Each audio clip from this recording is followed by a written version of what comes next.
ठो औरत के अभी साल भर गौना भैले भैया आ ओकर मर्द के दिमाग में पता नहीं का बस गई ऐसन कि साल भर के अंदर मेहरारू को छोड़ के पुजारी हो गई और कौंडल और झोरा लेके निकल गई बाटे। और अतिया बड़ा वियोग में बाए बाबू, और कैसे अपने सखी से बात करतिया, कैसे कहतिया और कौना भाव में कहतिया, आई गीत के माध्यम से सुनल जा।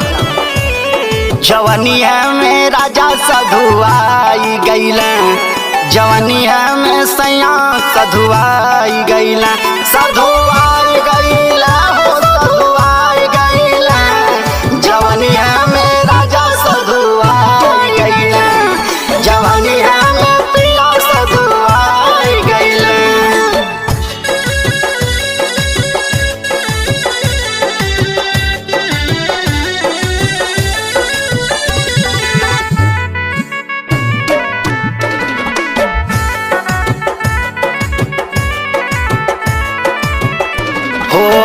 देखे में हरारू के कहे राम राम हो, भजन कायल पिया जी के काम हो। बड़ा भजन कीर्तन करता है राजा जी। हाँ देखे में हरारू के कहे राम राम हो, भजन कायल सैया जी के काम हो। प्रभु जी के माया में भुलाई गईले हो, प्रभु जी के माया में भुलाई गईले हो, जवानी है में राजा सधुआई गईले, जवानी है में सैया सधुआई गईले, सधुआई गईले, सधुआई गईले हो, जवानी है में राजा सधुआई गईले।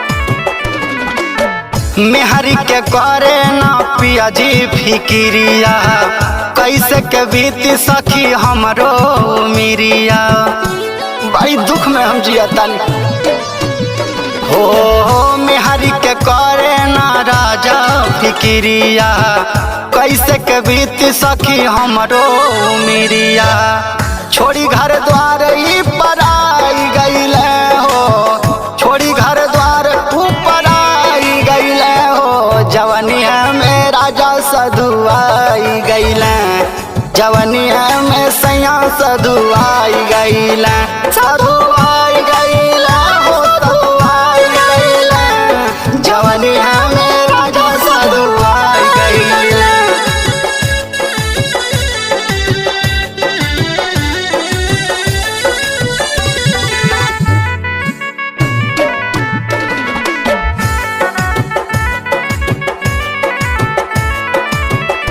हो निक नहीं लागे हमके दाना या पानी, सन्नी सोनाटा कैसे बीती जवानी, अब केकर आशा करी हो।